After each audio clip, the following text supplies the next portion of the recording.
नमस्कार, आप देख रहे हैं सरताज इंडिया न्यूज।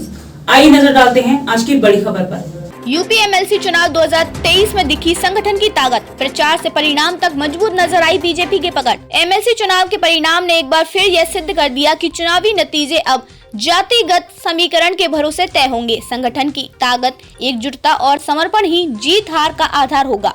गोरखपुर, फैजाबाद ही नहीं, एमएलसी की 5 में से 4 सीटों पर विजय पताका फहराने वाली भाजपा इस कसौटी पर इस बार भी खरी उतरी। चुनाव पर किसी की मजबूत पकड़ नजर आई तो वह भाजपा थी। सपा न केवल बिखरी रही बल्कि विपक्षियों की अंदरूनी एका को भी सहेजने में नाकाम रही। जबरदस्त थी संगठन की तैयारी।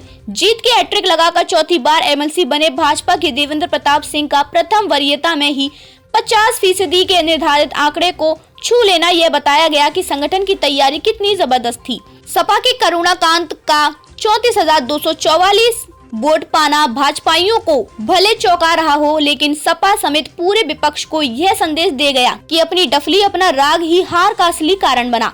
सबने मिलकर मेहनत की होती तो परिणाम बदल भी सकता था। बात संगठन की ताकत और एकजुटता की करें तो इसमें भी भाजपा मीलों आगे रही। चुनाव की घोषणा से प्रचार और परिणाम तक प्रत्याशी, पार्टी पदाधिकारियों और संगठन में समन्वय ने कार्यकर्ताओं में जो उत्साह भरा, उसने एक एक वोट को सहज कर भूतों तक पहुंचाने में महत्वपूर्ण जिम्मेदारी निभाई। विपक्षी दल का दृष्टिकोण इस मोर्चे पर भी सकारात्मक नहीं रहा। समर्पण भी बनी नजीर।